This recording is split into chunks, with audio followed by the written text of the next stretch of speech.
He is the Conservative Shadow Defence Minister, Mark Francois. Welcome, Mark. Morning, Kevin.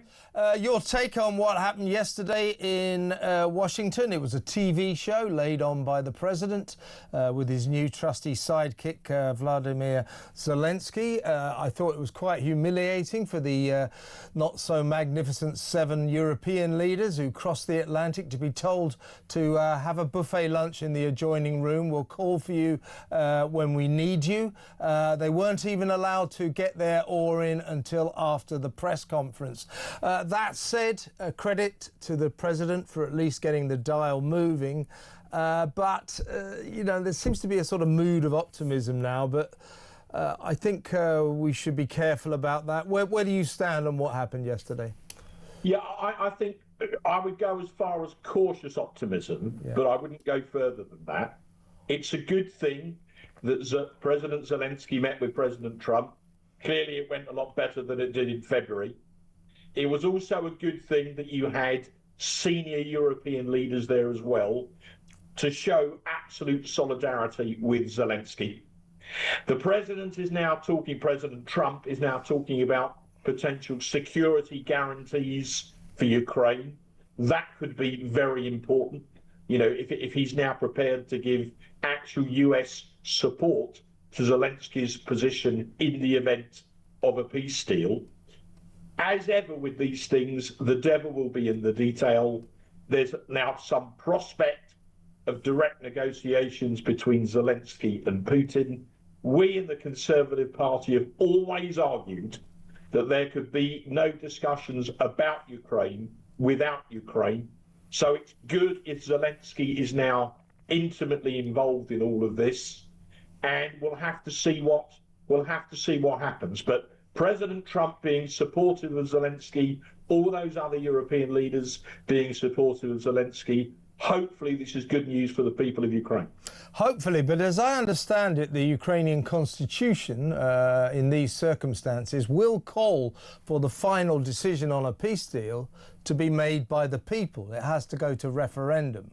And as I understand it, I don't know what Zelensky's personal view is, but as I understand it, the people of Ukraine do not feel minded to have fought for more than 2 terrible years and lost so many young lives.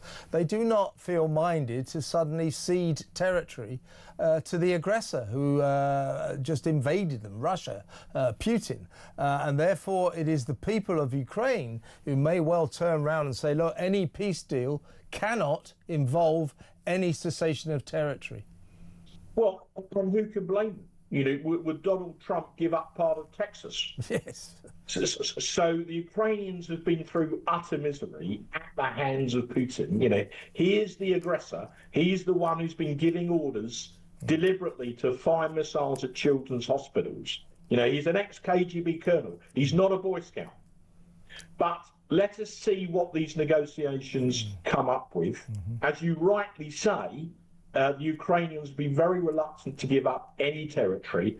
Putin has been trying, apparently, to get promises of territory beyond the line of contact, in other words, beyond where his troops already are. I can't speak for President Zelensky, but I would be very, very surprised if he were prepared to actively countenance that.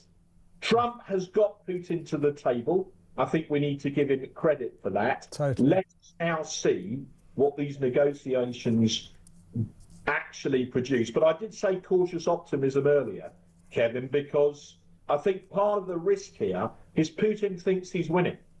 He's advancing, you know, one village at a time at immense costs in terms of casualties. The Russians have suffered over 1 million casualties since the full-scale invasion 3 years ago.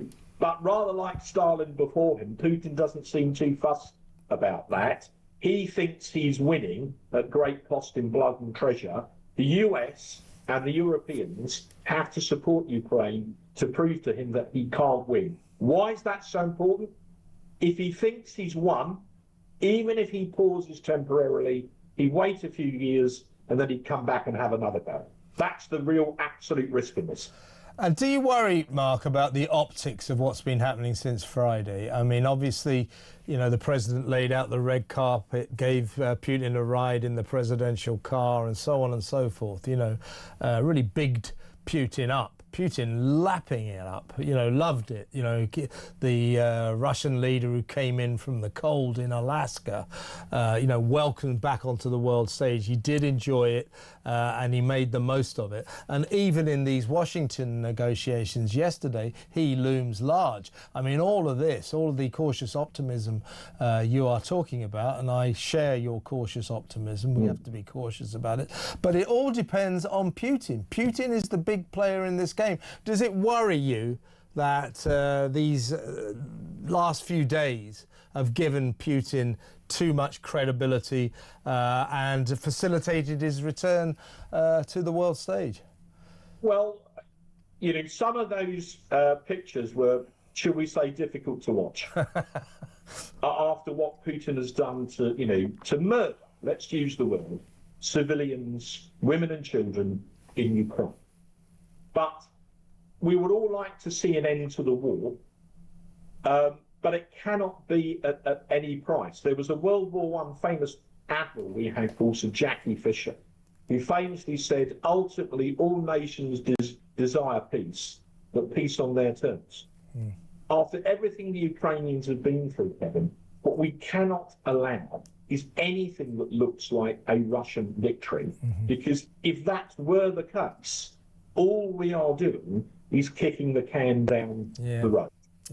So that's why I said cautious optimism, but, you know, cautious, I think, with a capital C. Yeah, I would agree. Mark, very good to talk to you. Thank you so much for your time. Mark Francois, MP, Conservative and Shadow Defence Minister, calling for cautious optimism. I think that's a fair assessment of where we're at.